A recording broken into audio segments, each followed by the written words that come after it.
It is 9:06 a.m., February 19th, 2019. This meeting is being held in room 127, first floor, Apple Building, 2300 Capitol Avenue, Cheyenne, Wyoming. Present today from the council are John Cora, Deb Balmer, and I in person, and Tim Flitner, Dave Bagley, and Shane True by phone. Steve Lentz is absent. Staff present are Jim Ruby, Executive Officer, Joe Girardin, Business Office Coordinator, and from the Attorney General's Office, Ryan Shalehouse. Before we start the hearing, I would like to take up one matter. Can I get a motion to approve the minutes from the February 11th, 2019 meeting? I move to approve. Is there a second? I'll second. So moved and seconded. All those in favor? Aye. Aye. Aye. Opposed? Motion passes. With that, I will turn the gavel over to Councilmember True to preside over the public hearing in docket number 18-5012. Good morning. Hopefully you guys can hear me. I'm Shane True, and I'm the presiding officer in this matter. It's now 9:08 on February. Shane. Yes. Oh, there you go. Okay. Are you hear me now? Yeah. Okay. It's 9:08 a.m. February 19th, 2019, and we're going on record in docket 18-5103, amendments to the solid waste rules and regulations, chapter 4 and 6. At this time, would the DEQ representatives come forward, introduce yourselves, and provide the council with your presentation of the rule package? Thank you, Examiner True. First of all, my name is Luke Ash. I'm the administrator of the Solid and Hazardous Waste Division at the Wyoming Department of Environmental Quality. And for those on the phone, can you hear me okay? I do, yes. Okay. With me today is Suzanne Ingalls and Julie Weichert with the Solid Waste Program. And just as a little bit of background for the rulemaking that's before you today, under Governor Meade, he issued an executive order that asked all agencies to take a look at all the rules and regulations that they have on file and to evaluate whether they can be streamlined or can be reduced. And so this is the second package of rules in the solid waste program that we're bringing before the council to do what Governor Meade asked the agencies to do, which is look for ways to streamline rules and to reduce their length. And with that background, I'll turn it over to Suzanne to walk you through the rulemaking. Good morning. My name is Suzanne Ingalls. I'm the program manager for the Solid Waste Committee and Corrective Action Program. And as Luke mentioned, we're presenting today a rulemaking package on two different chapters in the solid waste rules and regulations. Specifically, Chapter 4, which regulates construction and demolition landfills, and Chapter 6, which regulates transfer, treatment, and storage facilities. We specifically looked at these two rules to simplify, streamline the permitting process for our regulated community, as well as updating the rules to be consistent with previously updated chapters in our rules.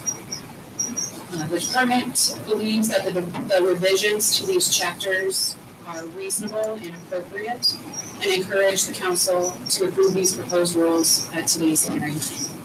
I'm going to turn it over to Jody, who will briefly summarize, highlight the changes that we made to each chapter. Good morning. The detailed listing of the revisions to the proposed Chapter 4 and Chapter 6 can be found in the Statement of Principal Reasons. In summary, the proposed changes to Chapter 4, Construction and Demolition Landfills, include consolidating similar topics into individual sections. This makes the rules easier to navigate and more consistent with the previous revised chapters of the solid waste rules and regulations. Redundancies, grammar, and formatting errors were corrected, and unneeded text and requirements were eliminated. This included historical deadlines that were no longer applicable and repetitive language. Permit terms were extended from 6 years to lifetime permits through the closure of the facility. Continued use of amendments and the implementing of annual reports will keep facility records up to date, and current facility renewal applications will be for lifetime permits. This once again is more consistent with the previously revised chapters of the solid waste rules and regulations. Groundwater monitoring requirements were clarified to be more consistent with the previously revised solid waste rules and regulations, chapter 2. Corrective actions were included, closure standards were clarified, and an access agreement language was included for inspection purposes. The proposed changes to Chapter 6, the transfer, treatment, and storage facility, include consolidating similar topics into individual sections again. This will make the ordinance again easier to navigate and more consistent with previously revised chapters. Permanent terms were extended from 8 years to the life of the facility through closure. Facility records will be kept up to date using amendments. Current facility renewal applications will be for lifetime permits, and once again, this is more consistent with previously revised chapters. Groundwater monitoring requirements were clarified to be more consistent with the previously revised chapter 2. Additional requirements were added to applications for low hazard low volume facilities. Reporting standards and when permit amendments are needed was clarified. Redundancies, grammar, and formatting errors were corrected, and unmeaning text and requirements were eliminated. This included removal of closure permits, as lifetime permits are issued through the life of the facility, through closure, and any required remedial actions. Repetitive language was also removed. An access agreement language was included for inspection purposes. Prior to today, the proposed Chapter 4 and 6 rules have been through 3 informal public outreach meetings held in Casper, Rollins, and Sundance during July of 2017. Following revisions, the department presented the rules to the Wastewater Advisory Board, WAB, on March 29, 2018. The board provided input and comments to the proposed rules, and the department revised the proposed rules accordingly. The department then presented the rules to WAB on October 18, 2018. At this meeting, the board provided minor comments and recommended that the proposed rules go to the EQC. The EQC public comment period was held from December 3, 2018 and concluded at 5 p.m. on January 22, 2019. The department received comments from 3 different commenters during the public comment period. In summary, one commenter, the Wyoming Solid Waste Recycling Association, WSRA, whose membership consists of individual solid waste facility operators, engineers, mayors, county commissioners, and sales representatives from throughout Wyoming, submitted a letter in support to the rules change to Chapter 4 and Chapter 6. The department appreciates WSRA's support and looks forward to working with WSRA in the future. 2 other commenters submitted comments specifically on Chapter 4. A facility in Lincoln County commented that the proposed Chapter 4 rules should include authorization for the administrator to invoke inspections at construction and demolition landfills, and a requirement for financial assurance. With regards to inspections at construction demolition landfills, the proposed Chapter 4 includes an access agreement. This agreement authorized the department representatives to access and enter the operator's premise to inspect. Also, Solid Waste Rules and Regulations, Chapter 1, outlines the different types of inspections the department may conduct. Based on the existing solid waste rules and regulations, the department has regulatory authority to conduct inspections at construction and demolition landfills, and does conduct inspections at construction and demolition landfills. At this time, the department is not currently proposing changes to the Solid Waste Rules and Regulations, Chapter 1, and the department does not recommend making changes to the proposed Chapter 4 rules. With regards to financial assurance, the proposed Chapter 4 states, the permit application shall demonstrate compliance with the requirements of Chapter 7. Solid Waste Rules and Regulations, Chapter 7, exempts solid waste management facilities other than those regulated by Chapter 2, which are owned and operated by a municipality. Therefore, a construction demolition landfill that is currently owned or operated by a municipality is exempt from financial assurance. At this time, the department does not currently propose changes to the Solid Waste Rules and Regulations, Chapter 7, and the department does not recommend making changes to the Chapter 4 rules. The final comment came from the consulting firm Burns & McDonnell Engineering, and they commented that the proposed Chapter 4 references department guidance, and Burns & McDonnell would like that guidance incorporated into the rule. proposed language is similar to the language found in Solid Waste Rules and Regulations, Chapter 2, that also references department guidance. The department proposed this similar language for consistency throughout the Solid Waste Rules and Regulations. Also, the proposed language in the rule refers to the guidance of the department provides to applicants throughout the permitting process and not to a specific guidance document. At this time, the department does not recommend making changes to the proposed Chapter 4 rules. Thank you, Jody. And at this time, I would just like to take the opportunity to point out that the department did receive a late comment after the public comment period did close from the city of Casper. And I believe they are here today and they can go into more detail on their specific comment for you. But in summary, briefly, the comment was provided prior to the October WAB meeting, and the department considered it then and did not propose any changes, and the WAB agreed with the department's position, and the department did not consider that comment for the EQC hearing since it was previously considered and it was late. So at this time, the department asked for the council's approval of the proposed Chapter 4 rules, Chapter 6 rules, and the statement of principal reasons. Thank you very much. Do any members of the council have any further questions?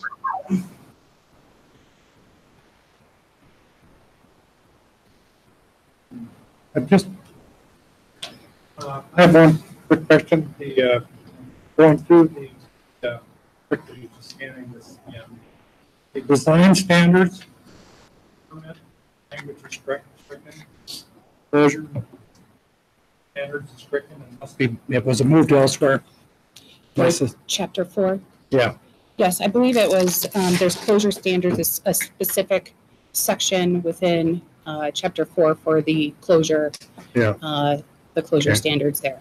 All right. And then the permit requirements.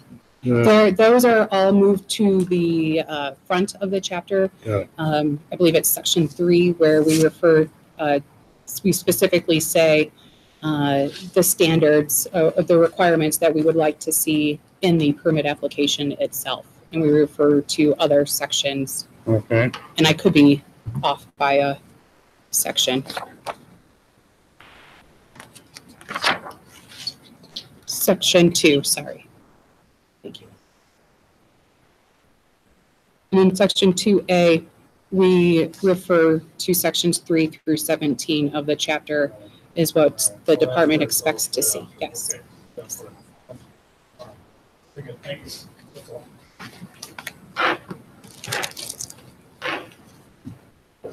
Any other questions?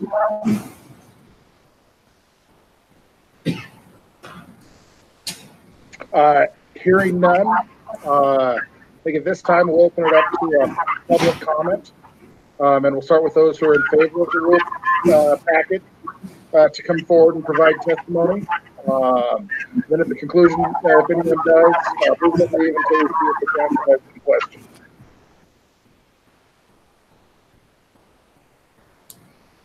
I didn't.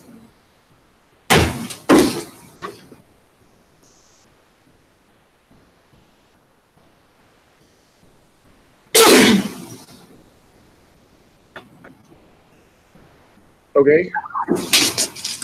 So I guess we'll now open it to anyone opposed to the rule change to come forward. Somebody's come forward. I see. Shane. Yeah. Okay, yeah, I see. Good morning. My name is Cindy Langston. I'm the Solid Waste Division Director in Casper, Wyoming, and I have a handout.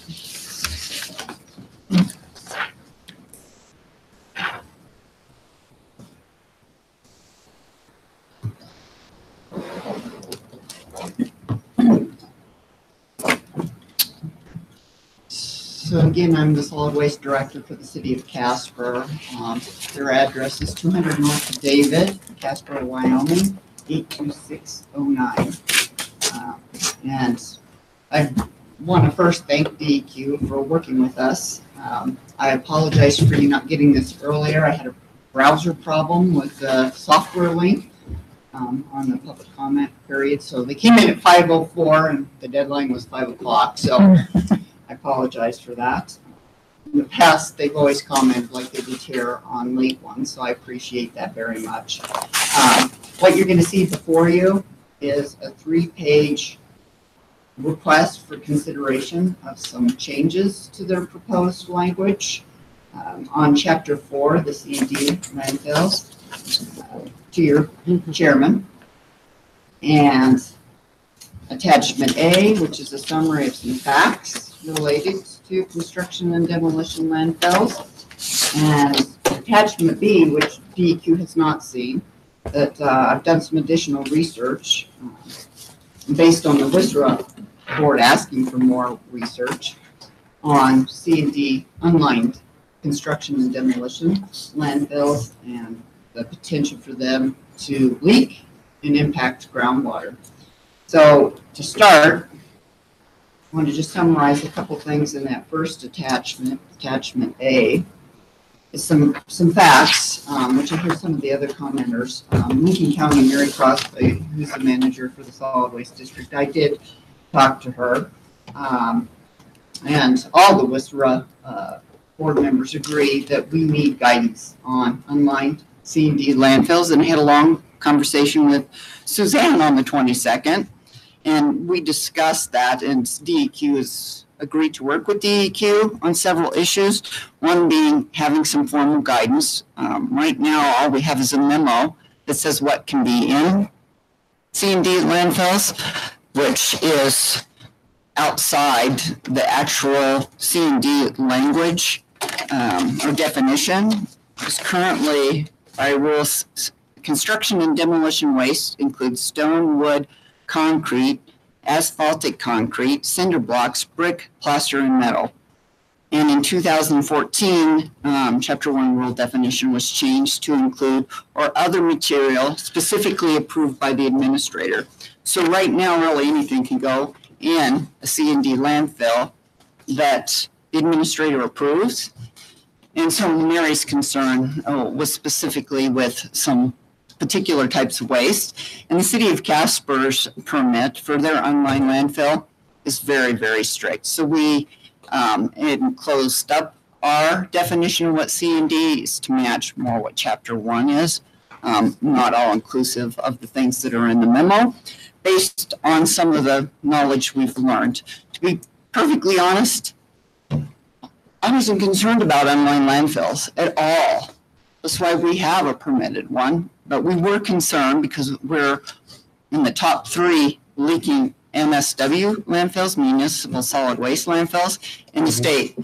So 20 years ago, and we have some very bright people working for the city of Casper at that time with advanced degrees, really didn't think landfills were going to leak if they were unlined. Well, we've learned that they do leak, and the original estimate was $280 million to solve the problem for municipal solid waste landfills.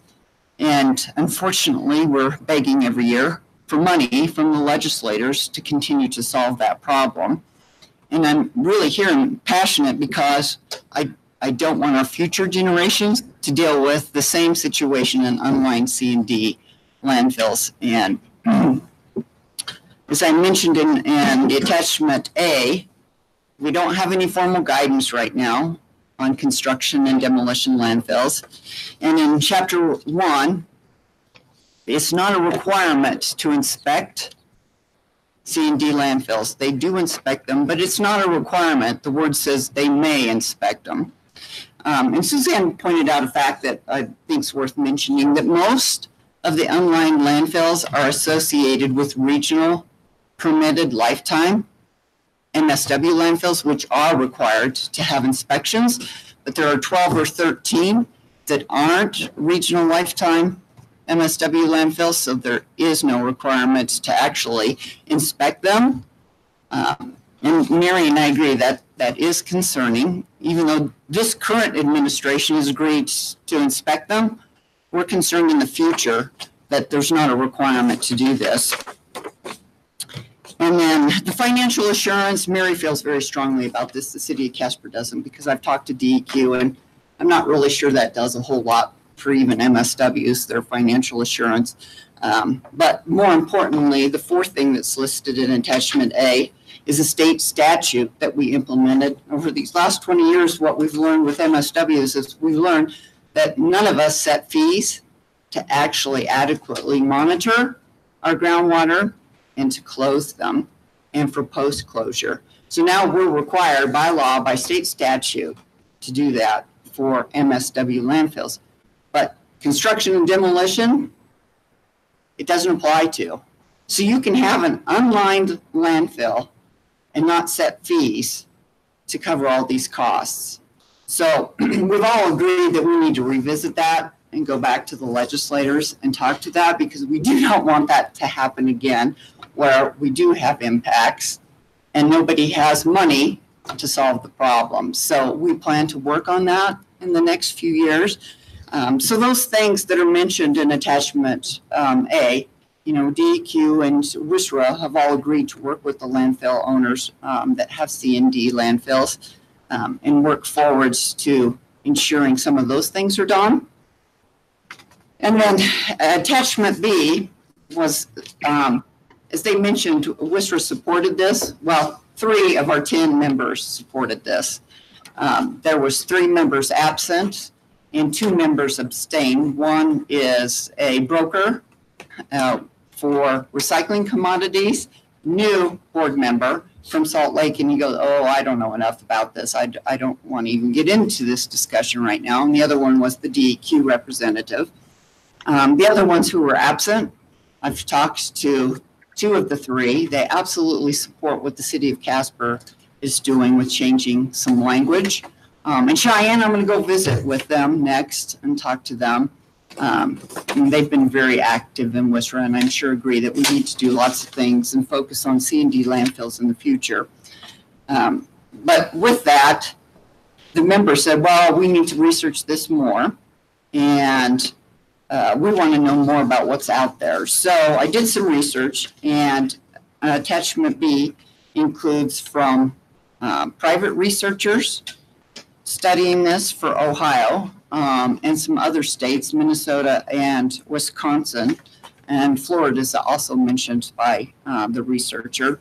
But what's important that I want to know, because I don't want to read the whole 5 pages to you, is on page 3, that in 2002, the concern about construction and demolition, unlined landfills, was such a concern that half of the states in our union, half, require them to be lined now.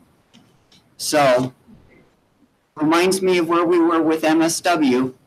None of us thought we needed to be lined until we started getting the data. So they just started getting the data, 2002, and half of them decided to line. The other thing that's important in this document on page 4 with the Ohio study is 47 unlined C&D landfills out of 98. That 66% had indications of groundwater impacts. Those impacts included ammonia and organic compounds.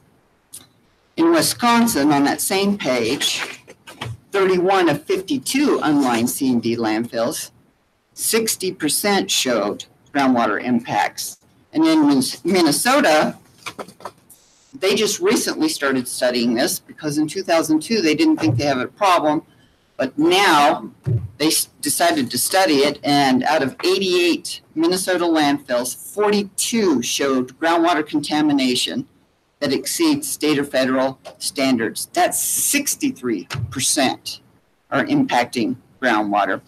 So with that limited data, I think everybody should stand up and say, oh, the data's not coming in good. We don't have a lot of it, but it's not coming in good. And again, I'm not opposed to unlined landfills. I just want us to do it right and not be in the same situation we are with unlined municipal. So with that, I had 3 recommendations. As you see on the proposed rules for Chapter 4, line 949 through 964 has been deleted. This actually came from the work groups about if a demonstrated impact is shown in groundwater in an unlined landfill, demonstrated, meaning you have the opportunity to prove that it's not, some other source. But if it's demonstrated that you will close that cell and go to a lined cell. And we're all pretty much in agreement that that's a really smart thing to do, but it got eliminated. And for some reason, we don't have the passion to put it back, but the city of Casper does. And we recommend if you have a demonstrated impact, which what they're looking for in the unlined C&Ds is what's called the Appendix C parameters. Appendix C parameters are indicators of leachate, which those are the first things you see in groundwater to know you've impacted them. So if you have a demonstrated impact from your Appendix C, what we're suggesting second in here is changing line 1133 to administrator must instead of may require the operator to analyze groundwater samples for the constituents found in Chapter 2, Appendix A or B. On the MSW, the Chapter 2, they're required to do the Appendix A and B, which are organics, semi-organics, pesticides, and herbicides, basically. So they have to do it. And we've all agreed Appendix C are more appropriate for unlined landfills. But what this language says, if you have a demonstrated impact, we may require you to do further. We say you must start looking at this situation to determine how serious it is instead of may. And Mary Crosby and Heather Overser from Teton County both agree with me, and they're sorry they couldn't be here today to support the must language. But they both agree that it is very important that if you demonstrate that you have an impact, that you further monitor it, because we all know that stuff can get in unlined C&D landfills that we don't expect. None of our screening is 100%. And we don't want to be in the situation where we are with MSWs and begging the legislator for money to get us out of a problem. So thirdly, which is the third request, is to change line 1156 to the administrator must, not may, require the owner or operator to characterize the nature and extent of the risk. So those three are all related requests for the language changes. One, don't delete closing your landfill and going to a lined cell if you have a demonstrated impact, that you actually have to investigate it and do more data collection. And two, you must, instead of may, if you have a demonstrated impact, analyze for those other constituents in A and B. And three, you must do, well, those are related. Sorry, I'm repeating myself. So those three things are what we're asking. So to say we're opposed, we're just opposed to a few words on these. And the other thing that Mary is she's so elegant with her words. The other WISRA member, Linda Russa, who is the former Green River manager, she's actually had problems with the department not having clear, consistent processes for handling the same situation. And that's a case by case. That's what May allows you to do, is case by case to give them that flexibility. And she's had problems with that. She says it's better to have a clear cut. This is how you handle it all. And that's what we're asking you to change it from may to must. So if you have a demonstrated problem that you're impacting groundwater from those Appendix C constituents, that you start analyzing for the Appendix A and B constituents.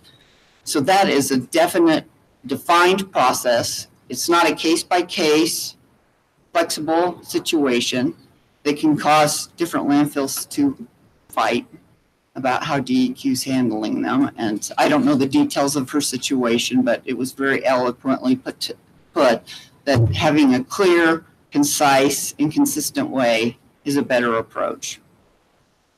So with that, those are the 3 requested changes that I asked for. And to summarize, again, I'm not opposed to having inline landfills. I just want us to do it right and not be in a situation where we have a bunch of leaking landfills and have to beg legislators to get us out of the problem. All right. Well, thank you very much. First, we'll start with questions from the council. Chairperson Lally, do you have any questions?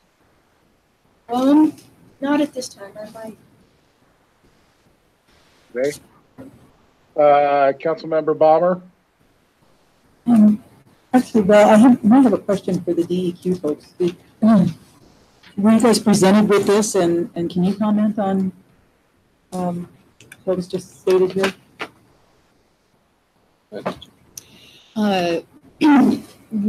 As Ms. Langston mentioned, we were presented with parts of her comment. We did not receive the comment in its entirety with all of the appendices or attachments, but she did provide essentially the same 3 comments that were considered at the Water and Waste Advisory Board meeting in October.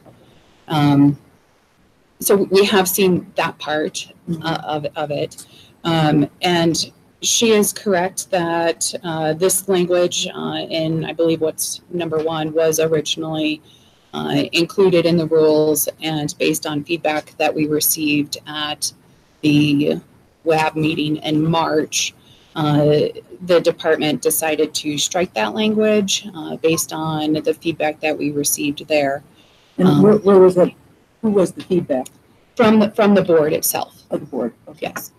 And as far as the other 2 recommendations go of changing the mays to must, the department believes that having that flexibility with making the determination for site-specific data and sites allows us the flexibility to work with the facility and look at the data and see what's really going on, instead of just checking a box and saying, okay, you've triggered an impact, or there's a statistically significant increase of a constituent.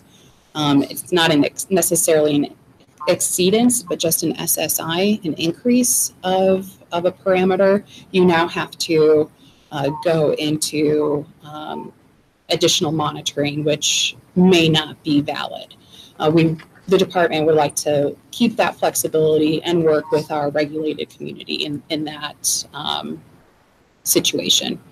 The other concern with changing that may to a must or shall is that it's important to classify the groundwater at the facility, where depending upon that groundwater classification, that constituent that we're monitoring for may not be a concern based on that classification. Mm-hmm. So we don't automatically want to require a facility to incur additional costs and conduct additional monitoring when that parameter may not even be an issue. Thank you. Thank you. That's all I have, Shane. Okay. Mr. Cora?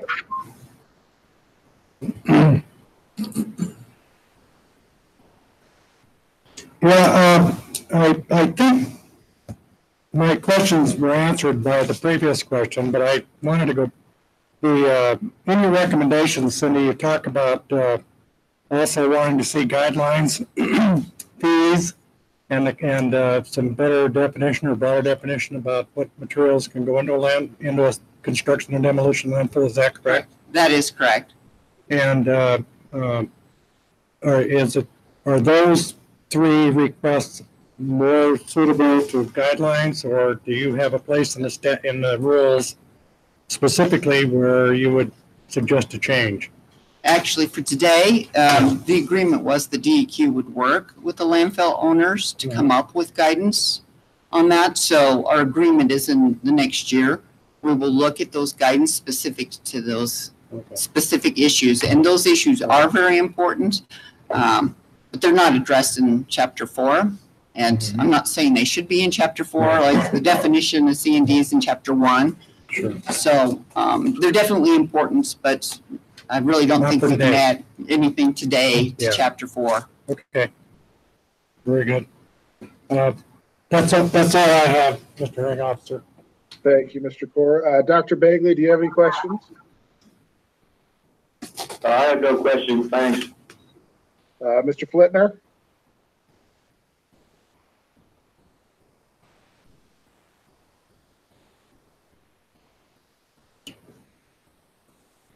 Is he on? He is, but he may not be talking. Okay. Are you trying to get a hold of me? Yeah, there he is.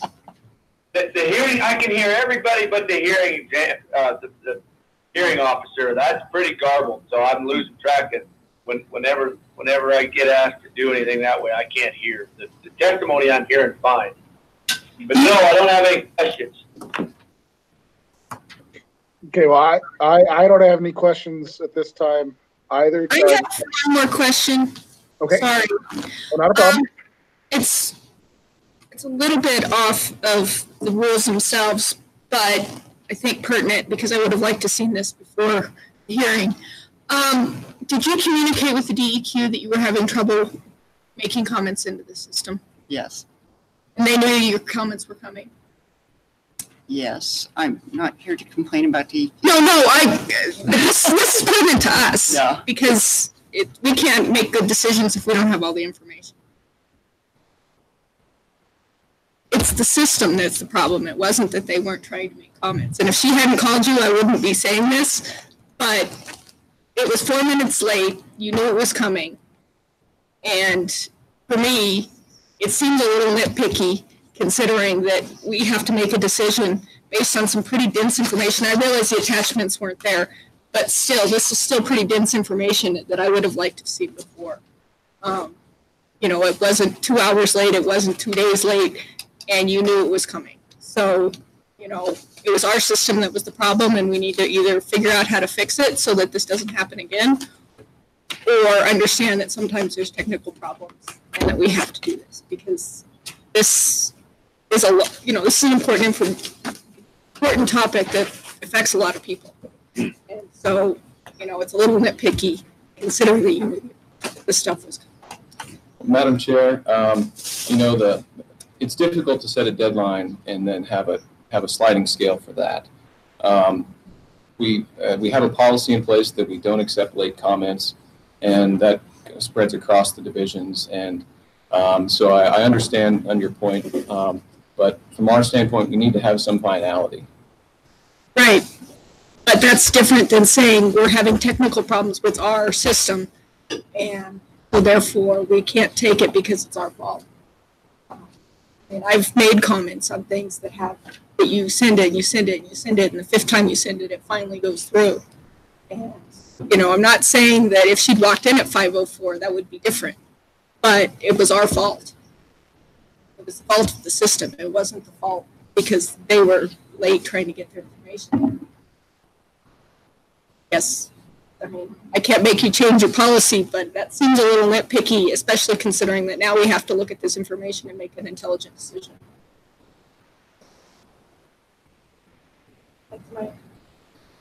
That's my rant. All right. Fahrenheit, are there any other questions from the council that when we passed by you thought some? Hearing none, does the DEQ have any questions of Ms. Langston? No questions. We want to thank her for making the trip down and always appreciate your input. Thank you. Thank you very much, Ms. Langston. Is there anyone else that wishes to come forward opposed to the rule changes?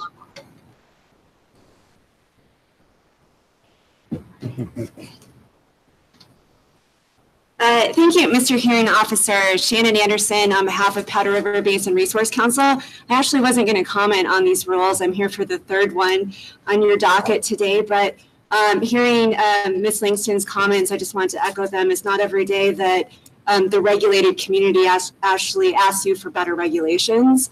And I think it's really important to take her word seriously. We have been dealing with a multi-year issue with landfill, groundwater contamination in the state, lining of landfills, groundwater monitoring.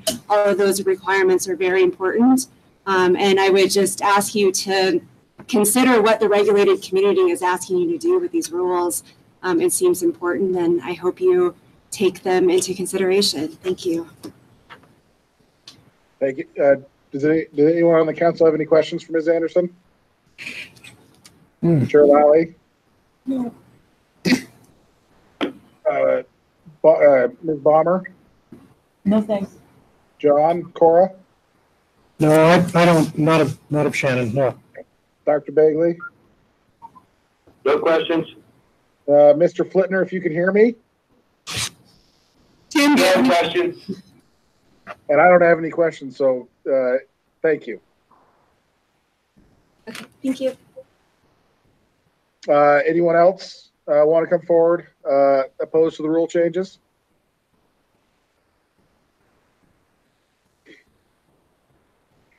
Okay, thank you. On my script here, is there anyone who wishes to testify in a neutral capacity?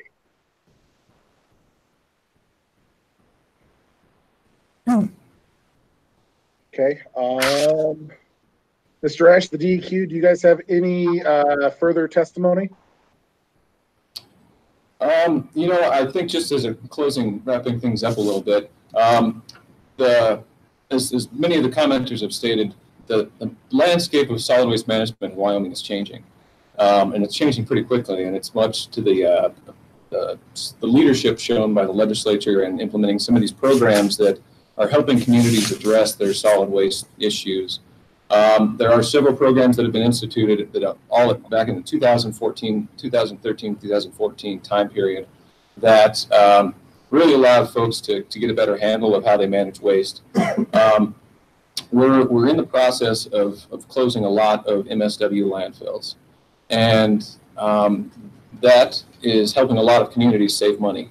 They're using they're applying for the cease and transfer program to be able to close their MSW landfill and ship the MSW waste to regional line landfills. That's going to reduce the potential for groundwater contamination throughout Wyoming, and it is a huge benefit to the entire state.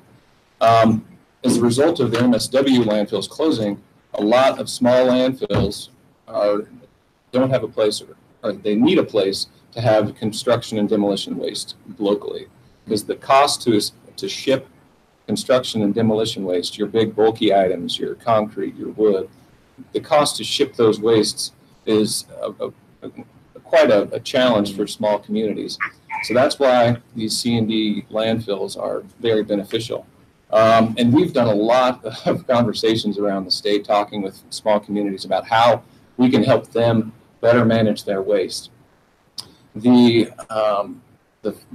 topic of may versus a shall, you know, we had that conversation. A lot of our smaller landfills saying, and to us saying, we need the flexibility to demonstrate to you that it's either an alternate source or it's not a problem. And so the ability to have that flexibility for communities to say, listen, we've got this to show you that it's not a problem and we'll keep an eye on it. I think that the May provides the department that flexibility to work with small operators and small communities to not automatically kick them into a more expensive monitoring program whenever they can do an alternate demonstration. The problem that we keep hearing in our rules is, well, your rules say shall, so you don't have the flexibility. This one has the flexibility to allow us to work with small operators for us to let them make their demonstrations. So I think that is an important. This rule has been 2 years in the process. We've gone around the state several times talking with these small communities. And we feel like we've got the rule package in a place where I think that it is a good middle ground. It allows the department to continue work with members of the WSRA, with the WSRA board itself and the entire WSRA organization to further refine some of the areas that with regard to the guidance. I think that is a perfect subject for a work group with WSRA so we can be protected, but at the same time, allow the flexibility for operators to not incur huge costs just because our regulation has a shall versus a may. So with that, I think someone would ask you to approve these rules as submitted, and we thank you all for your time today. Thank you, Mr. Esch. We'll give the council another shot at the DEQ. Sure, Lally, do you have any questions? You said you met in Rollins and Sundance and where else? And took comments. What were the smaller landfills, the small towns, concerned with these rules, or were they trying? We've heard from some of the bigger landfills. What did the small landfills say? Were they content with these rules, or were they afraid that requiring more monitoring would be beyond their means, or kind of what was the result of those? Well, I'll jump in and start and let Suzanne pile on if I miss something. But a lot of our comments that I have communications with these small landfills, they're concerned about the cost of monitoring for these the C&D landfills, and and I think that is their primary cost. You know, if their concern, I should say, their interest in these are: can we maintain our C&D landfill, or are you going to make us shut us down? So we have to haul a couch. Do we have to put that into our transfer station and haul that out, or can we throw this brick and wood in this unlined C&D? That's what the conversations I've had with a lot of the small communities. Suzanne, do you have anything to add? Yes, well, and to pile on, like we've suggested, the cost for monitoring is significant. What we're asking facilities to monitor for our Appendix C. Each monitoring event for each well costs $55. And assuming 4 wells at a facility, that equates to $220 per sampling event. And requiring our Appendix A, which is a much more broad list of parameters, that increases per sampling event by $1,260. So it's a significant increase, and that's, I think, part of the reason why they would like to see the flexibility built into the rule to work with the department for monitoring and being able to do an alternate source demonstration and request the department to classify groundwater before automatically triggering that additional cost when it may not be necessary. I believe the other feedback on the positive note, like Jody highlighted earlier, was the permit terms. For the Chapter 4 facilities, the construction and demolition, I believe that was for 6 years. And now that's valid for the life of the facility. So there's additional benefit there for them, where they don't have to work on permit renewals and constantly come back to us just because it's been 6 years. So we did hear good things on the rule package as proposed. Okay, thank you. Ms. Balmer, do you have any questions? No, I do not. Mr. Cora? Yeah, yes. So just to complete the math, how many sampling events per year are there? So I can figure out how much this costs a little guy per year. So typically there's 2 sampling events. And I've already done the math for you. For the proposed monitoring, as is just the Appendix C, assuming 4 wells, it's $440 on a semi-annual basis. Requiring the Appendix A, it is $2,960. the Appendix B, which is the complete suite of parameters. We really wouldn't anticipate seeing all of the constituents listed in Appendix B. It jumps significantly to $9,950 for semi-annual 4 wells.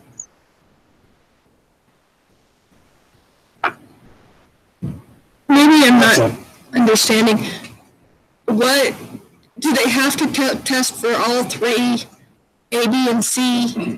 I don't know very much about solid waste, so do they have to test for A, B, and C under construction and demolition and animal waste, or just A, or just B, or just C? So, Madam Chair, right now, as the rules are proposed, it's just Appendix C. So it's the smallest subset of constituents that we're monitoring for at the construction and demolition landfills. The language in the monitoring standards section says that if there is an SSI after groundwater is classified, that the department may require monitoring for Appendix A or B. And that's when the cost would increase. And that's, I think, where the discussion is of changing that may to a shall, and just automatically triggering the additional cost and additional monitoring.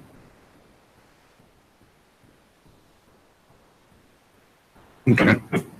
Okay. Mr. Corey, other questions? No, that's good. Dr. Bagley? No questions. Mr. Flitner, if he can hear me? Yeah, no question. Great. And I don't have any questions at this time.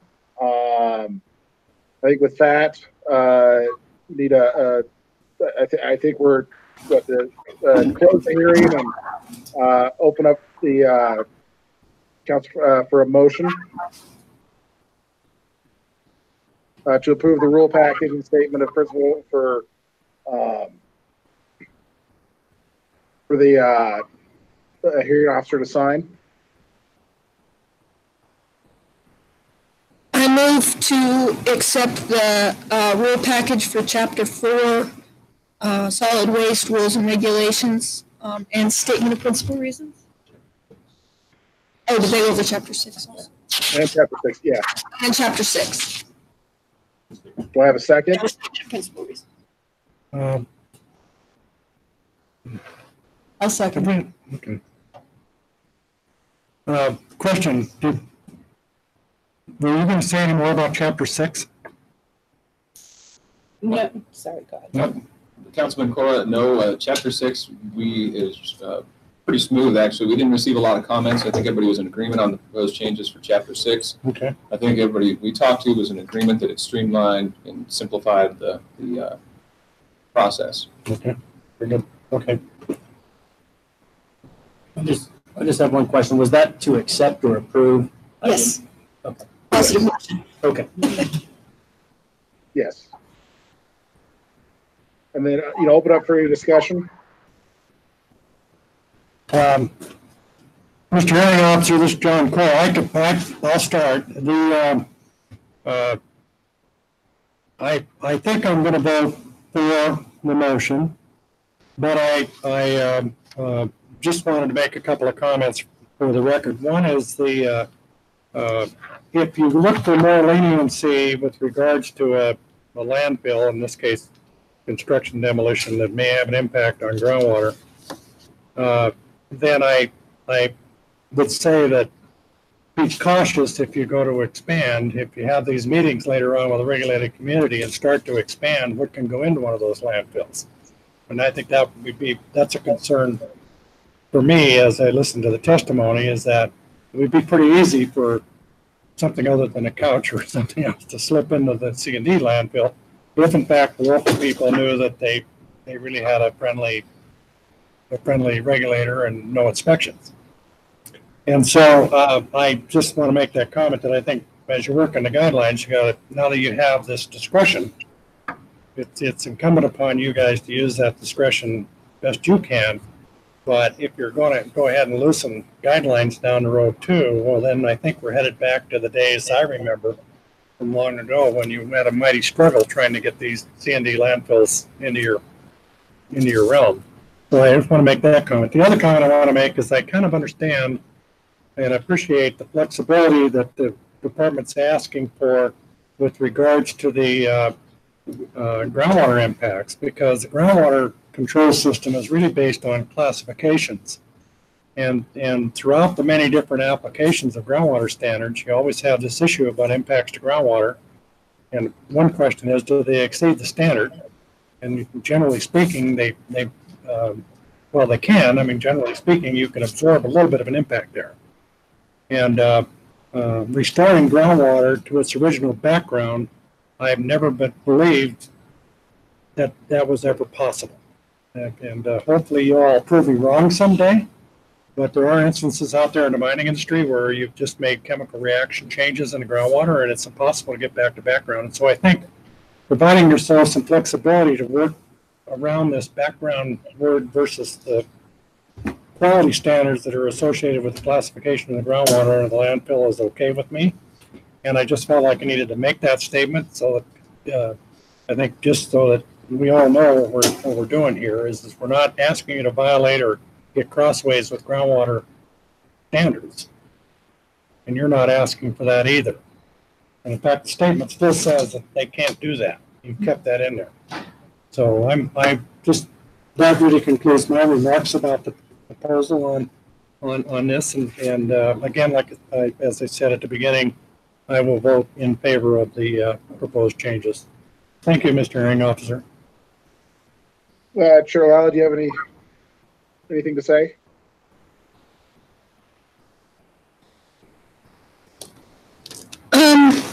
Comments? I'm really struggling with this, where to go with this. Very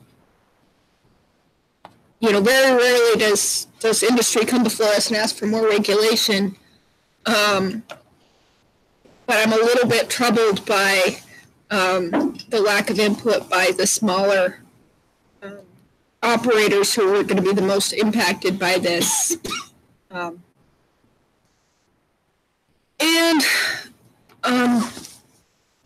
still thinking. I'll listen to everybody's comments.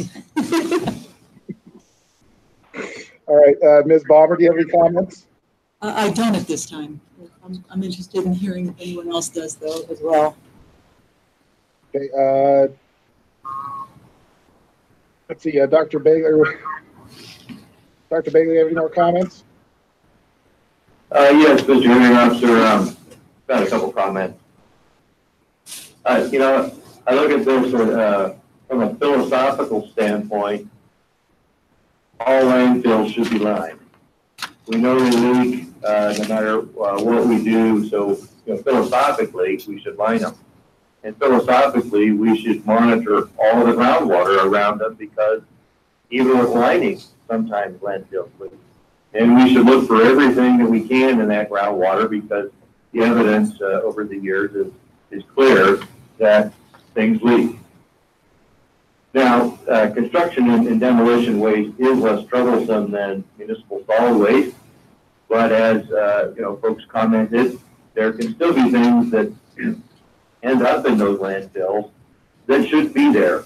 Protection is just will never be 100%. But that's philosophical.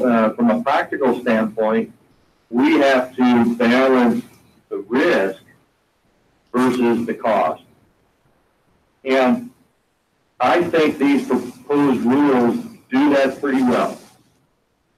Adding the word shall is always a tough one because that makes it, you have no options at all.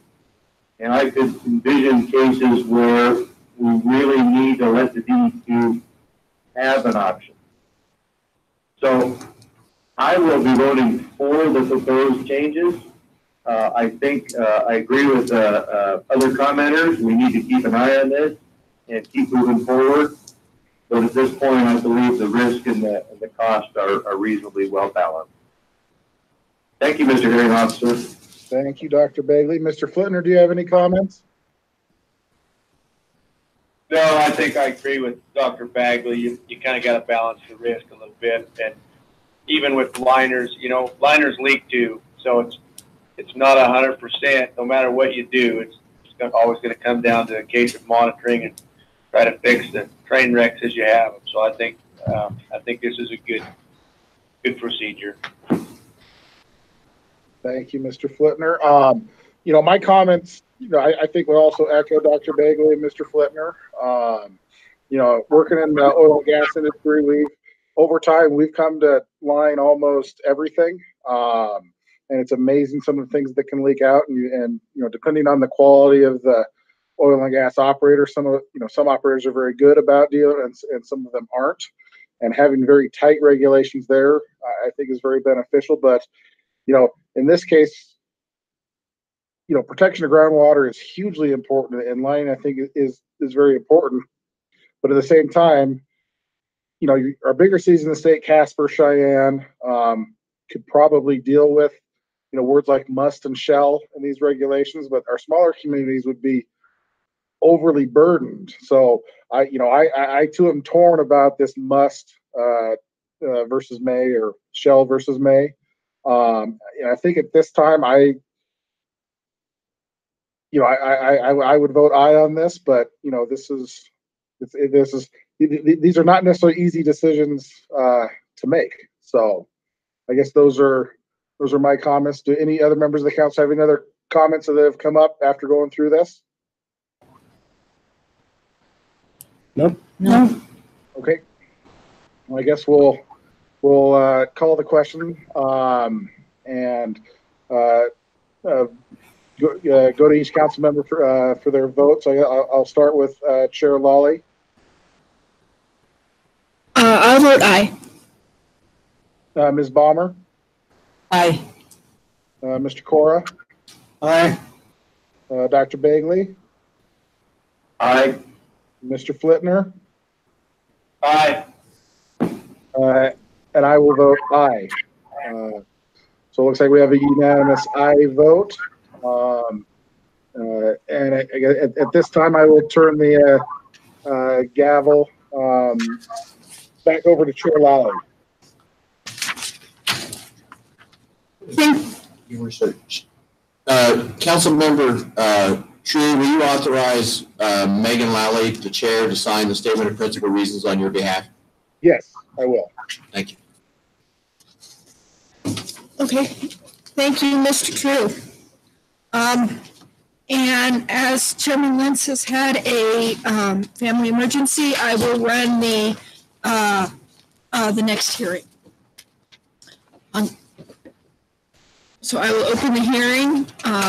I am Megan Lally, the presiding officer in this matter. It is 10:10 a.m., February 19th, 2019, and we are going on the record in docket 18-5102, amendments to solid waste rules and regulations of Chapter 4 and Chapter 6. At this time, would the DEQ representatives please come forward, introduce yourselves, and provide the council with your presentation of the rule package. Having just said that, I realized it was 10 o'clock in the morning. Does anybody need a break? You can take a question. We take a 5-minute break, please. Sorry about that. Oh, sorry, Chapter 1 and Chapter 6? No. Just Chapter 1. Okay, sorry. Okay, 5 minutes? Yeah. Which will give the DEQ a chance just to get settled in.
Okay,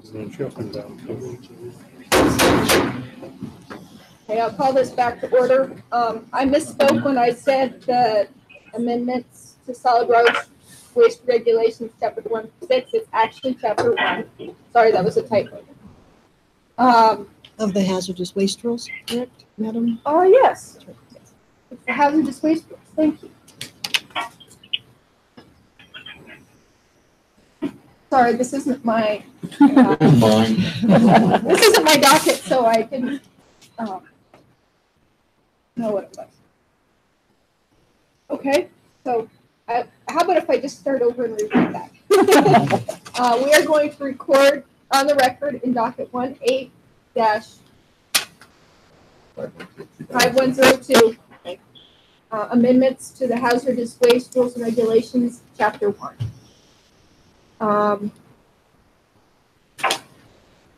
And is the DEQ ready? We are. Okay. Why don't you go ahead and make the presentation? Madam Chair, members of the council, thank you again for having us here today. My name is Luke Esch. I'm the administrator of the Solid and Hazardous Waste Division. With me is Jerry Breed and Carol Stark with the Hazardous Waste and the VRP program. We are here to present to some updates to Chapter 1 of the Hazardous Waste Regulations. As a bit of background, you may recall several years back, I think it was in 2014 or roughly, the department changed its regulations also in response to the governor's executive order to examine your rules and regulations to see where you can streamline and reduce them. The department at that point decided to incorporate by reference the EPA regulations for hazardous waste management. The hazardous waste rules are governed by the Resource Conservation and Recovery Act, or RCRA, subtitle C, which is more geared toward, oversees the hazardous waste portion of it. In our conversations with operators back then, whenever you were having discussions with them about how the regulations that pertain to their operations, the conversation always turned to what the CFR, or what the federal regulation was. They were using the federal regulations for their operations. So at that point, we chose to basically incorporate by reference their regulations, which met our statutory needs.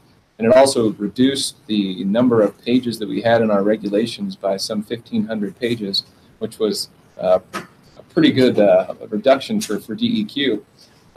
So this rule package, just before you today, is an update to the incorporation by reference of the federal regulations.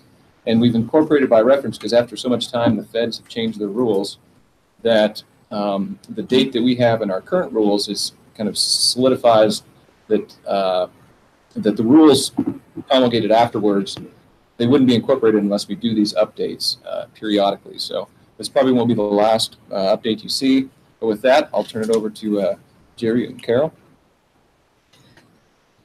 Good morning, EQC and Chairwoman Lally. I would like to go ahead and recap a little bit the same thing that Luke mentioned. We went from 14 chapters to 1 chapter. That's why it's called Chapter 1 General Provisions. And we are going to be incorporating new rules that the EPA has come out with between 2015, which was the last year we did this, and 2018. So we're getting updated to 2018, and here in a few years you'll probably see us again, most likely will, and we will be updating once again. The purpose of adopting the federal rules are to maintain state of Wyoming's primacy, number 1, of the hazardous waste program, to update the rules to conform with the Wyoming Secretary of State requirements. That's changed since 2015. And to update the hazardous waste rules, like I said, from 2015 to 2018, Federal Register.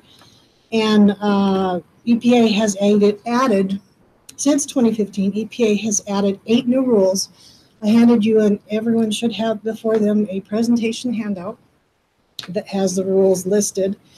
And EPA calls them checklists. The checklists have all of the 40 CFR references within them that are affected by their changes. So I'll go over them, but I won't read the whole thing because you can see them and you may have seen them before. Sure. This chair. Okay. Before I had one, yes. Okay. So the first one I'll go over there is the hazardous waste electronic manifest. Now, all of these except one is mandatory, just to let you know. And then the save one, I'll talk to you about that. That one's optional, but we'll talk about that in a moment.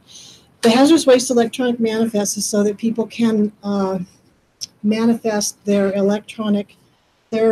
hazardous waste electronically via computer, and it makes for better tracking of the hazardous waste shipments.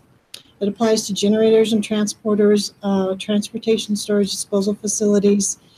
The EPA is able to better evaluate recycling and disposal capacity in the U.S., and the states cannot receive authorization to implement it, but must adopt it. So again, this is a mandatory.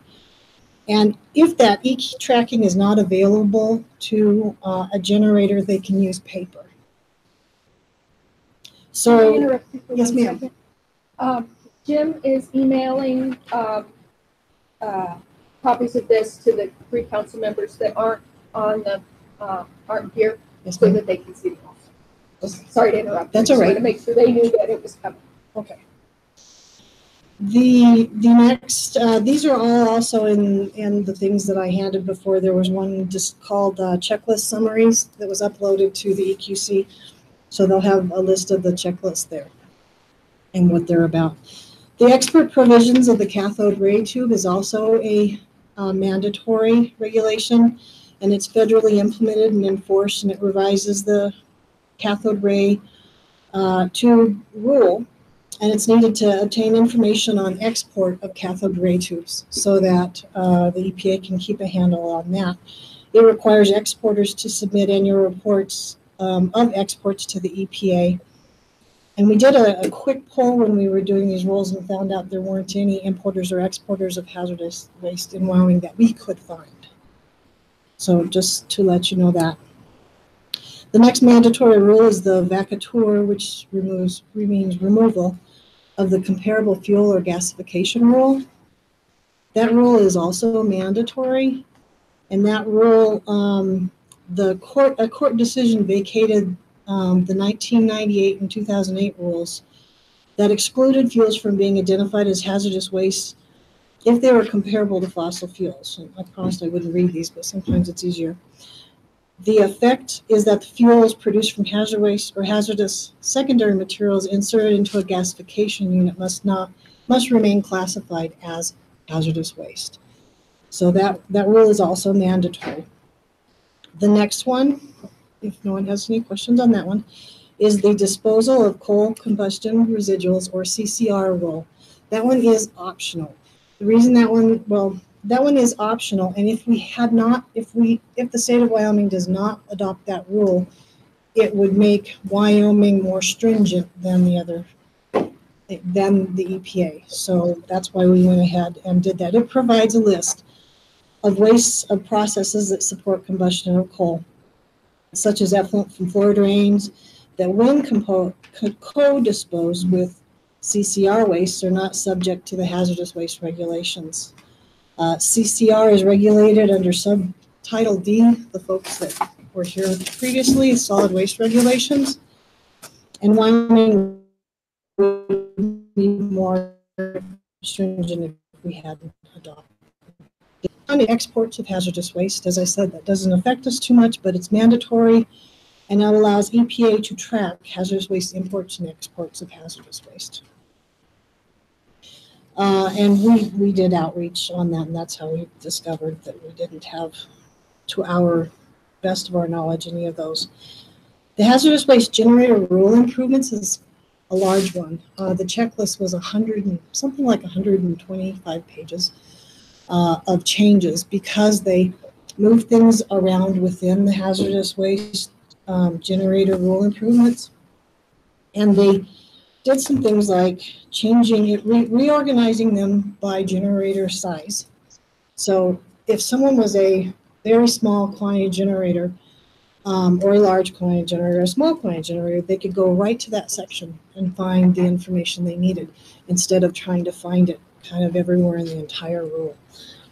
The other thing it did was it changed the conditionally, we used to have CESQGs, conditionally exempt small quantity generators, and they changed those to very small quantity generators. And they changed a few, some of the more beneficial to generators.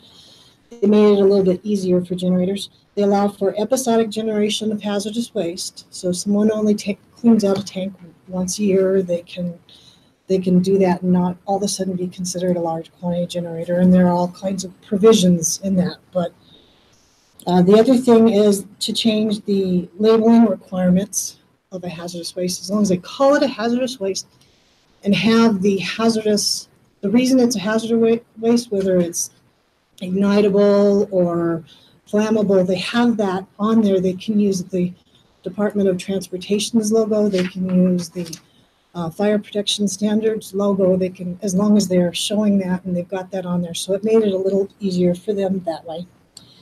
And they also want to have a quick reference guide for emergency first responders so that if someone comes on site, they can find out, where's your hazardous waste? Is it going to burn? What's in it? You know, that kind of thing. And there's a really great detailed presentation on the website if you just look up hazardous waste generator rule improvements, or even some of those words, you'll come up with the presentation. The next one is the confidentiality, and that one was also mandatory. The confidentiality for hazardous waste export-import documents. Those documents, it revised original regulations, and it provides that no person or business essentially can assert confidential business information for documents related to importing or exporting of hazardous waste. So they can no longer do that. They have to divulge that information. Okay. So the last one is the hazardous waste user fees. These fees, the EPA tried to capture the costs of their entire electronic manifest system, and they tried to rate it over a number of years, and those fees are being charged to the facilities receiving the waste, not the generator. So when generator creates waste and takes it to a site, that site is the one that's going to have to do the user fees, and pay the user fees. And some of the user fees were pretty small per manifest. And that's also mandatory. So as you see, all of these were mandatory, but one.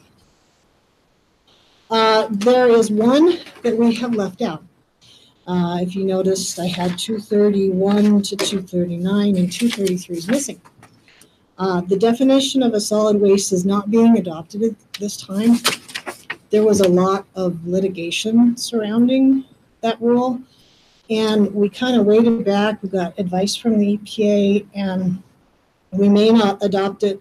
It may be adopted on the next IBR update in a couple of years, but we're kind of waiting to see what happens. Some of the generators did not like the definition of a solid waste, so we're going to hold back on that one. So I have a general summary of revisions on the back.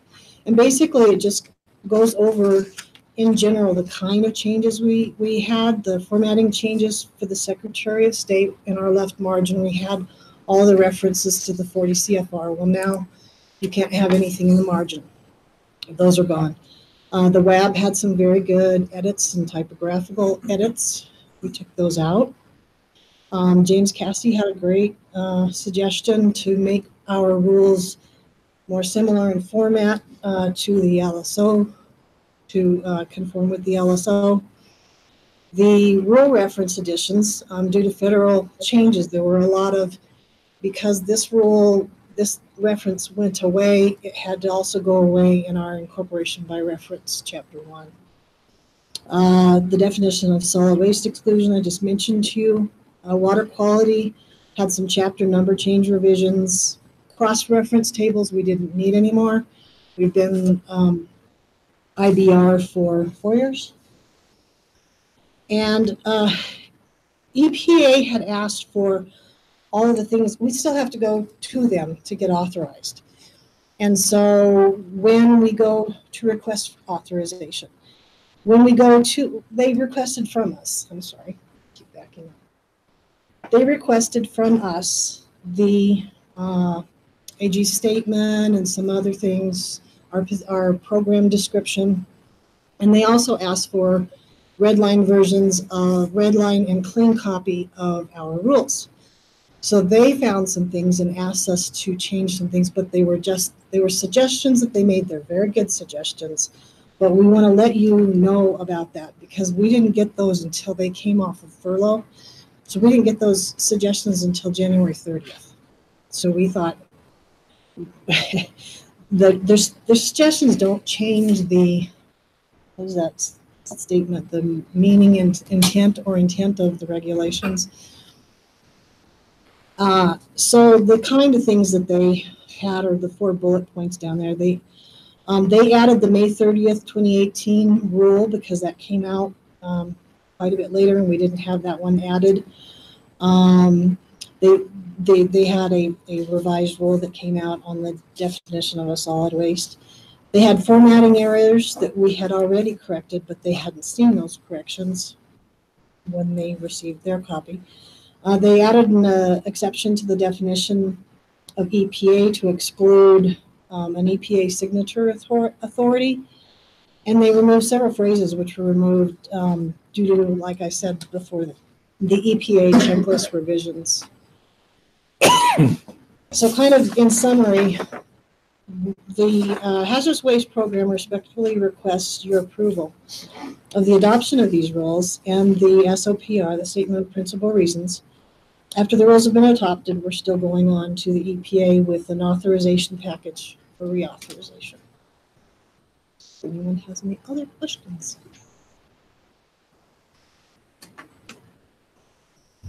Does anyone from the council have questions, Mr. Cora?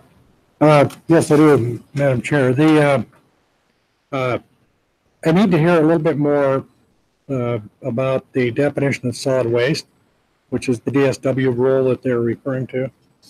And then also, while you're talking about that, talk to me a little bit more about the regulation of coal combustion residuals. And so you have to bring me up to some level of understanding of those two. Sure. Chairman Cora, I'd like to defer to Jerry Breed or Luke or Brian Wood. Okay. I'm Jerry Breed with the Hazardous Waste Program. Mr. Cora, currently our IBR has the 1998 version of the definition of solid waste. It's for secondary hazardous materials and how you can recycle them or reclaim them. And there were some legitimacy requirements in the 1998 rule. So if it was a legitimate recycler, that they could benefit from that. They couldn't do speculative accumulation and those kinds of things. So EPA changed that rule in 2008 and put some more requirements on that legitimate concept of a recycler. So a person or a company could recycle their own waste, or they could send it to a third party and recycle it. They had to be verified, so there's some strings attached to all those things.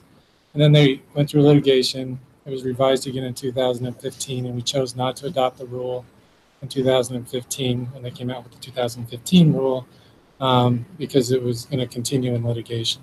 So the 2018 rule, May 30th, 2018, they revised the 2015 rule, which kind of went back to the 2008 rule, provided more of those legitimacy requirements for the verifying the third party and the original generator of those rules. But it really boils down to is it's the secondary hazardous material recycling, and it's specific to industry, NICS codes industries. And there's only 2 that I could find in Wyoming, and one is refineries, petroleum refineries, where they're spent catalysts. And so they can recycle those, and they always have recycled them. So this doesn't really affect them because they've always managed it that way anyway. And the other one is pharmaceutical solvent spent waste, like for Cody Labs. And we didn't hear from them. We did a lot of outreach to everybody, but We didn't hear from them on whether they wanted this new rule adopted or not adopted. In September, after this rule was adopted by EPA, Region 8, we talked to them about adopting this rule. Their advice to us was not to adopt it because they thought that they were aware of further litigation of the rule. I think a lot of generators liked the 2015 version. When it went back to 2008, it was a little more stringent. So they're just, I think they're expecting more litigation. And since it really doesn't affect Wyoming industry, that we just kind of wanted to wait until all that stuff was done. And then we just have 3 things that we need to adopt because we only adopted the 1998. So we don't have to go through all those versions of those 2008, 2015, 2018. So we can just adopt 3 portions of the 2018. So EPA's comment to adopt the 2018 version? No, that's written a little incorrectly. What they did, we had in our rules, we excluded the DSW in our rules, but we had a statement in there that said the reason that we were excluding it was because litigation. And EPA didn't like that. The litigation. Oh, just, okay. They wanted us to remove that because it's not in litigation. Just the language. Yeah. Okay. And then, all right. And then the coal combustion residual rule. Right. That's separate from now. Is that, and do you have rules regarding coal combustion residuals today? Not under hazardous waste, so we never had any. Yeah, but under solid waste. That's solid waste. So this rule just excludes those coal combustion residues as a hazardous waste. And it will exclude them. Good. Yeah. Okay. Thanks. Councilman Cora, I might be able to elaborate a little bit more on the CCR. Yeah, this rule basically excludes the CCR from being regulated as a hazardous waste. Yeah. On the solid waste side, the EPA passed a rule that allowed states to develop programs to manage CCR wastes. And we are in the process of doing that now. I believe we're on the agenda for the next wastewater advisory board meeting to discuss where we're at with CCR regulation. I don't think it's at the point where it's before them for approval yet. It's more of an informal conversation. We'll do outreach similar to what we've done with all our hazard and solid waste rules to get input from the community. And so this council will be seeing probably a rule, I'm guessing late this year, maybe early next year. Okay. Good. All right. Thanks, Madam Chair. That's it. Palmer? No, my question was actually answered by John's question. Thank you. Okay. Mr. True? I don't have any questions right now. Okay. Mr. Bagley? Dr. Bagley? Yes, Madam Chair. So my question has to do with the changes that we got back from the EPA that came in so late. Have those changes been put into the document? I'm looking at the red line version that's on our docket. I'm specifically looking at page 111.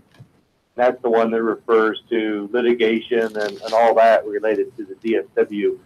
Is that going to be changed to be consistent with the EPA suggestion?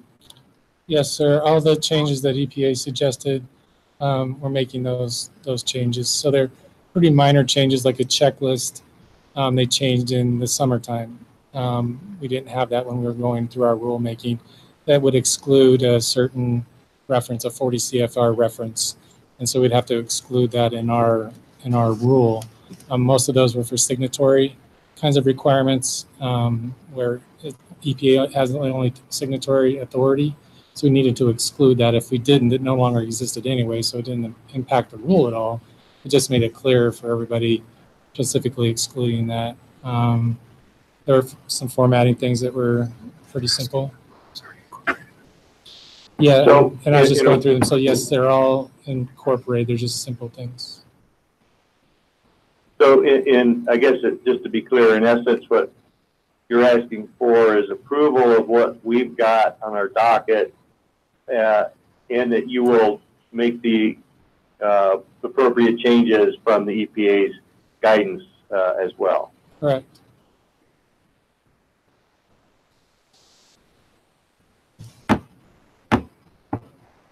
Any other questions, Dr. Bagley?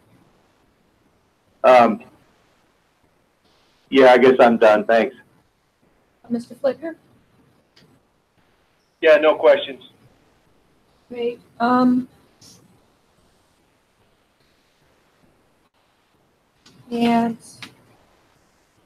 questions are answered.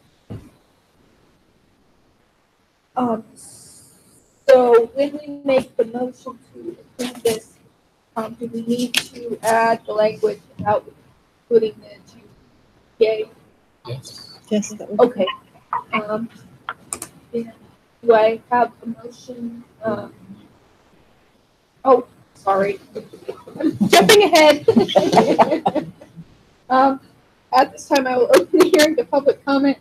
I would like those who are in favor of the bill package to come forward and provide their testimony. Is there anyone opposed to the bill package? Is there anyone testifying in neutral capacity? No one?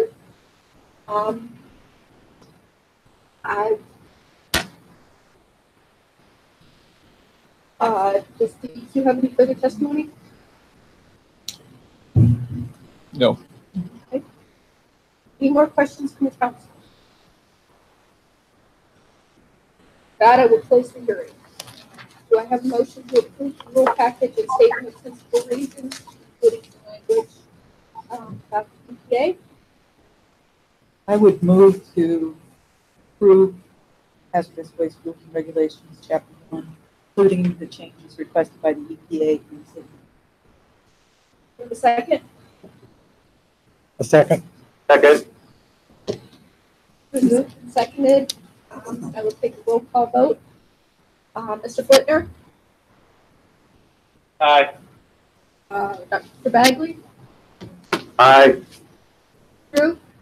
Aye. Cora? Aye. Aye. I'll vote aye also. So passes. Very much. Thank you. Thank you.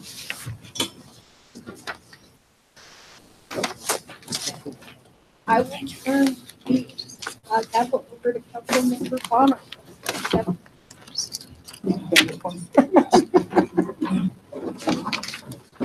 Thank you, Chair Holly. Anybody? So, anybody need a break or we okay? No one's shaking his head. I need a break. Let's just take 5 minutes, and I would ask that during that time, maybe the DEQ folks could come up presenting the coal and non-coal financial assurance. Thank you.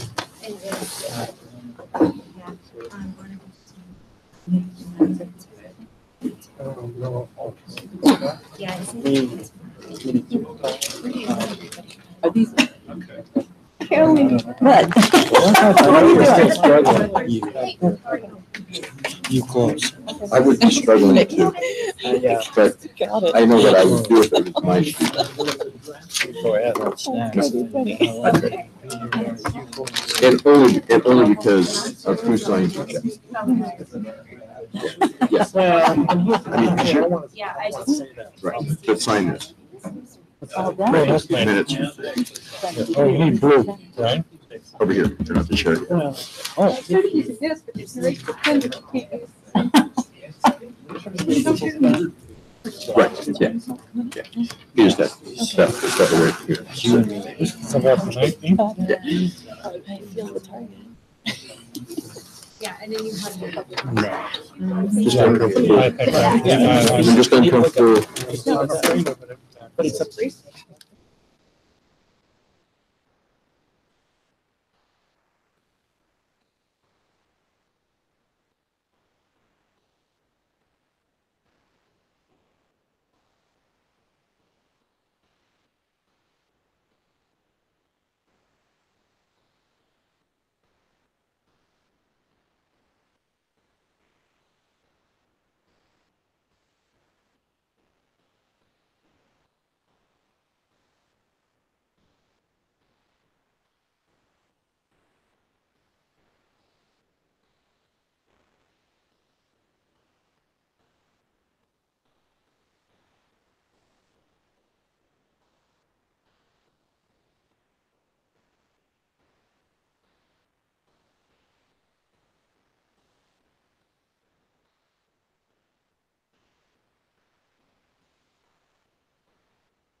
Shane?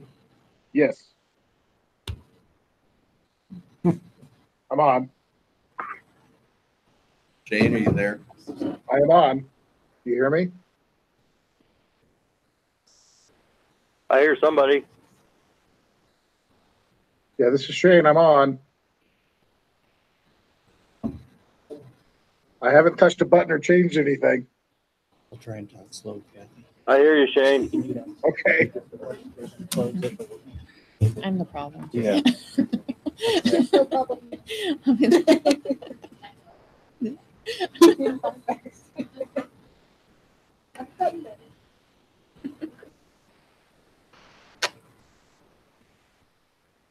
Shane, you back? I'm here. I'm here. Shane, are you muted? No, I have not touched a button. He hasn't touched the button. I haven't touched Yeah. anything. I mean, yes. He hears us.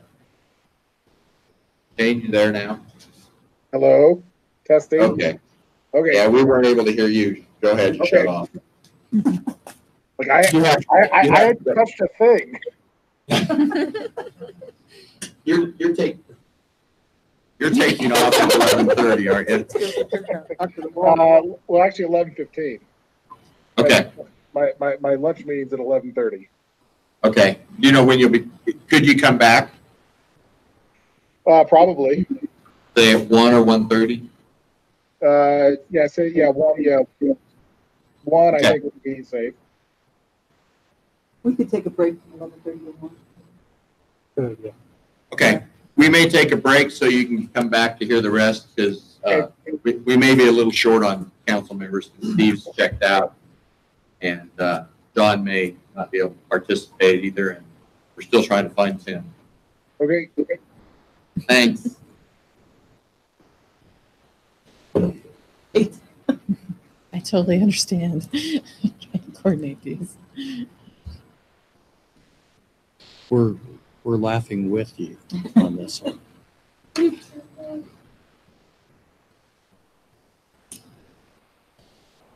Yeah.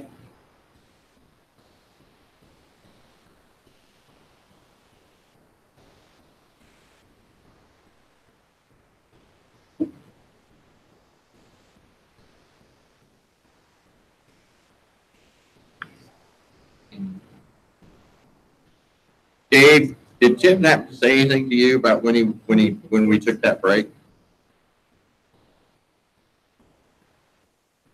I'm sorry? Did Tim have to say anything to you while we were on break about hanging up or something? When we went on break, I took a break, so I wasn't by my phone. Okay.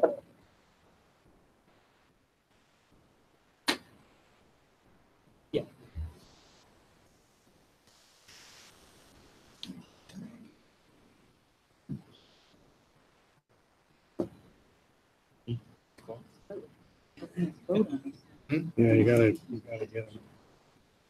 Oh, yep.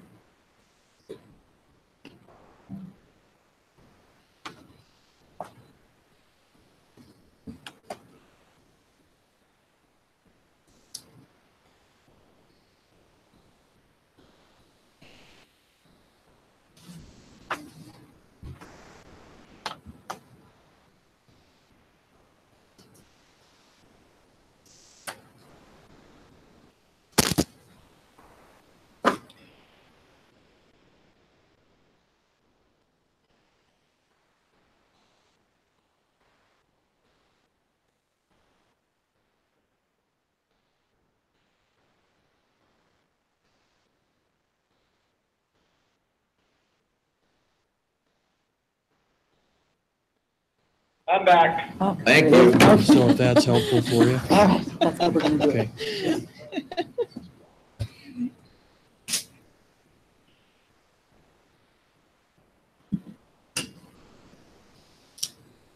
All right, good morning, everyone. I'm Deb Baumer, and I'm the presiding officer in this matter. It's 10:57 a.m., February 19th, 2019. We are going on the record in docket number 18-4102. Amendments to the coal and non-coal financial assurance regulations. So at this time, DEQ, would you introduce yourselves? Madam Chair, may I have the floor for a minute? Hey, my name is John Cora. I have consulting agreements with some mine operators, and those agreements, and they do self-bonding, but those agreements necessarily flow through the mining association, and I feel like while I could discuss this matter and be objective, I think there is an appearance there that I wish to not color any of the final decisions of the council, so I'm declaring a conflict. Right. Recuse himself. Yeah, so I'd like to recuse myself. Okay. You, Councilman Cora. Okay. You feel free to stay in the room. Okay. You just won't be able to comment or vote or anything on this matter. Okay. All right. With that, DEQ, would you introduce yourselves and present your package? Madam Chairwoman Lally and Hearing Officer Balmer and council members, for the record, my name is Kyle Wentland, and I'm the administrator of the Land Quality Division of the Wyoming Department of Environmental Quality. I'd also like to introduce to you for the record at this time Ms. Kimber Wickman, who is the DEQ Chief Economist. Ms. Wickman will be co-presenting this rule package with me today for the record. We thank you for the opportunity to be here to present on the financial assurance proposed rule package for coal rules and regulations chapter 11 and 20 and non-coal rules and regulations chapters 6 and 12. I would like to outline this presentation to the council, and I am going to... Excuse me, Kyle. I think people are having a hard time in the audience hearing. Well, everybody, not just us deaf people. None of us are hearing Kyle at all. Yeah. Right here.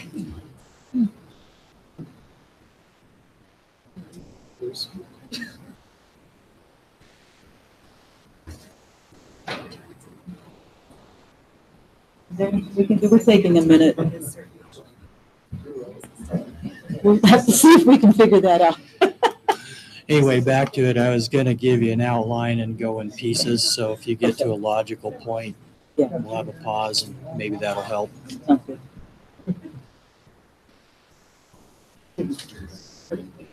I'll figure it out. I don't have speakers.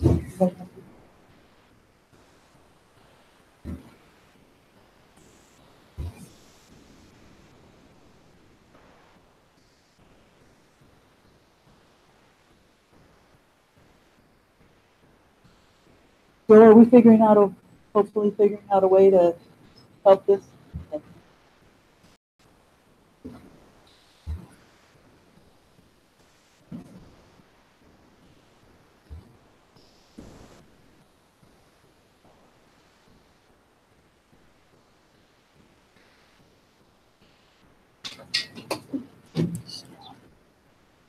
Mm-hmm.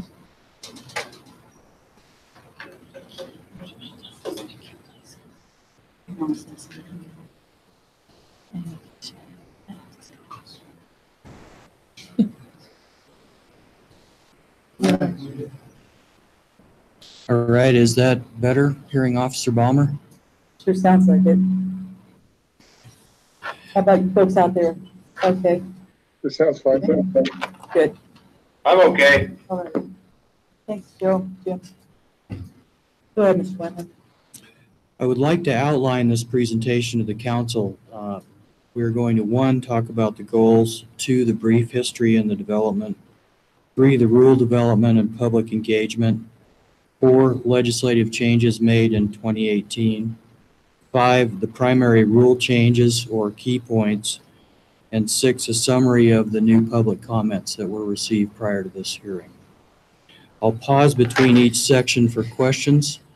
And with that, I do have a script, and I'm going to pretty much stick to the script to try and keep this concise for the council.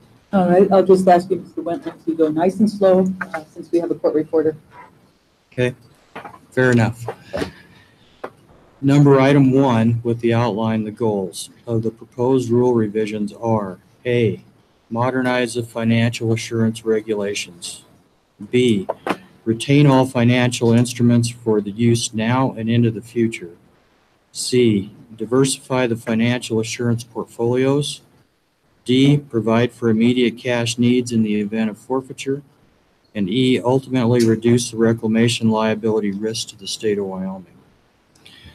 The combining of coal chapters 11 and 20 and non-coal chapters 6 and 12 also simplified and made the regulations more efficient. This reduced the regulations by a total of 4 pages, 2 in coal, 2 in non-coal. And I'll pause quickly there and see if you have any questions here in Officer Balmer. I don't think so. I think we can go ahead and move into the history. 2, on the history, before introducing the key points of the rule revisions, just go through with the council some of the background and perspective on the rule package. Self-bonding rules and regulations established between 1980 and 83 have remained largely unchanged until today. The original self-bond rules were provided for by federal provisions of the Surface Mine Control and Reclamation Act, or SMACRA, and supporting federal regulations that are in 30 CFR 800.23. The self-bonding regulations were established to recognize that there are companies that are financially solvent enough that the probability of bankruptcy is small, and there would be enough assets to ensure reclamation in the event of bankruptcy and forfeiture. And this is in 48 Federal Register, page 36421. In the early 1980s, the surety marketplace was limited, and self-bonding was used as one financial instrument to help cover reclamation liability for larger western surface area mines and operations. A lot has changed in the industry and in the financial assurance market space since 1983. It is also important to note that self-bonding financial instrument is a privilege for those companies that can meet the solvency requirements and not a right granted by statute, rule, or regulation. Also in 48 Federal Register, page 36428. This is further defined in state statutes in 3511-417D, which states the council may promulgate the rules. The administrator and director may accept the bond. Put a little perspective on this with numbers, and in the state, reclamation liabilities are structured as follows. In December of 2016, the LQB, the Land Quality Division bonding portfolio looked like this.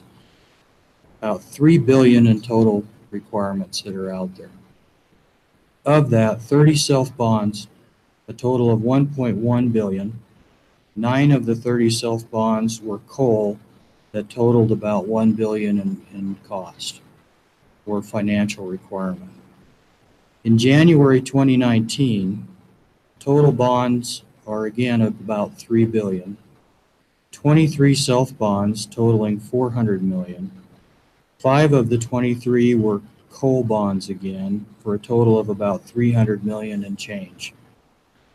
All 5 of the current coal self-bonds qualified using the credit rating requirement, that is in item A of the current rules. To put a little more perspective on this, the Wyoming executive biennium budget in general funds is $2.7 billion. And with that, I'll pause behind that for any questions. You know, I think at this time I'm going to ask the council members, would you rather hold questioning for the whole presentation, or do you want it in pieces? Anybody have a preference? Okay. Tim, Dr. Badley? I don't have a preference. I don't have any questions. Okay. Tim or Shane, any questions? I do not. No. Okay. You can go ahead and move on. Okay. Item 3, the rule development and public engagement process has been conducted as follows. 2014 to 16, Wyoming experienced several large bankruptcy proceedings and gained experience with the pros and cons of the current rules as written and applied. This hands-on experience helped to guide the internal analysis and development of the proposed regulations. In the first quarter of 2017, Land Quality began the initial outreach and drafting of potential regulatory revisions. These rules are complex and required substantial review and consideration. In the second quarter of 2017, Land Quality met with the public and industry stakeholders and received feedback from face-to-face meetings in June of 2017. In the third quarter of 2017, Land Quality completed the internal and external reviews of the financial assurance regulations. Land Quality compiled the information received from Land Quality's outreach to industry and the public, analyzed other states' best practices, and Land Quality spent considerable time reviewing individual industry Chapter 11 filings. In the fourth quarter of 2017, Land Quality provided a primer of the proposed rule revisions to the Land Quality Advisory Board and invited industry and the public to provide input to the initial draft rules. The draft coal rules were used as a model to develop the non-coal financial assurance rules at this time. No comments were received in December of 2017 or January of 2018 from this outreach effort. LQT took the initiative to meet with all stakeholders, including NGOs and industry, for input. LQT did receive limited written comments in February of 2018, following this additional outreach by the agency just prior to the publication for the first quarter 2018 Land Quality Advisory Board meeting notice. In the first quarter of 2018, Land Quality presented the draft rule package, which contained both coal and non-coal proposed rules, to the Land Quality Advisory Board. The board discussed the package, heard the public comment, and the board recommended the proposed rule package move back to Land Quality for further review and refinement. The advisory board's motion noted 4 specific requests for additional review. 1, further consideration of the WMA or Wyoming Mining Association and other industry comments, which called for a return to financial ratios. 2, a review of the administrator and director's discretion regarding the use of may and shall throughout the rules. 3, further consideration of the requirement that the mining operations have a 10-year life of mine remaining prior to self-bond substitution. The advisory board motion did not limit Land Quality to a review of these issues exclusively, and Land Quality took the opportunity and time to re-review the entire package. And the details of these assigned tasks are located in the advisory board proceeding summary that I believe the council has. In the third quarter of 2018, Land Quality took the remainder of Q1 and 2 to take a hard look at all 3 items as directed by the motion of the Land Quality Advisory Board, in addition to the additional review of the entire package. Land Quality presented the revised draft rule package at the Q3 Land Quality Advisory Board meeting. The Land Quality Advisory Board recommended in September 2018 that the proposed rules proceed to this council for consideration and formal rulemaking. In the first quarter of 2019, OSM was also solicited for informal comment regarding the proposed rule revisions to coal operations under SMACRA. OSM provided informal comment because of the time constraints associated with the recent government shutdown. This informal review was done as a courtesy, and it's important that the council recognize that the amendment submission for OSM, when we get to that point, only need meet the bar of equally or more stringent. It's not a line by line. In the fourth quarter then of 18 and the first quarter of 19, the rule package was provided to this council. So in summary, this rule package represents 50 months of cooperative development that has included the agency, public, and industry, and as well as OSM on the coal regulations. With that, I'll pause in the event, Officer Balmer, that you choose to adjourn until 1. The next part of your presentation is called what? Legislative changes. Oh, legislative changes. And that will take a little. Well, That's a quick one. We could probably fit that one, yeah. Okay, let's move on to that, and then we'll see if there are any questions, and then we'll break. Okay. This is item 4. Legislative changes were needed to separate real property collateral from the self-bond regulations. In order to accomplish this, real property needed to be classified as its own financial instrument.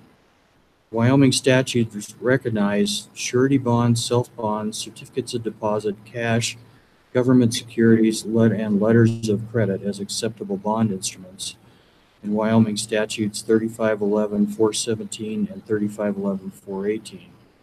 Therefore, during the legislative session, the 2018 legislative session, changes to the financial assurance statutes were made to clarify the use of real property collateral bonds as an acceptable bond instrument under 3511-417E. The statutory change allowed DEQ to accept and develop rules governing real property collateral that are incorporated, and those are incorporated in this rule package for council consideration. This would be a good point because then we get into the primary changes. Officer Balmer. I'll just ask council members if you have any questions up to this point. Jane? No questions. Tim? No. And Dr. Bagley? No questions? Okay, and I don't have any of this either. Councilmember True has a prior commitment that will take him to approximately 1 o'clock. Is that right, Shane? Yeah. So I think this would be a good time to go ahead and take a break, and we can all return at 1 o'clock and that's where we left off. Okay. I still want, when I get back, I click on the afternoon link on this session. Yes. Yeah. Okay. Tim, you'd be back by 1? Yeah, what's going on? Why are we breaking? You guys got some other engagements? Shane has to he has an 11:30 meeting he has to go to, but he can be back by 1. And what have you guys got a quorum? We'll be short. We need you guys. We need you and Shane back on. We could get by without you, but that would be 4 votes, and we could use 5. Yeah, well, I should be back, but I'm gonna have to go out for a while, and I'll try to make it back. Okay. Thanks, Tim. Dr. Bagley, you okay? Yep, I'll be back on at 1. Okay. Thanks. All right. Okay.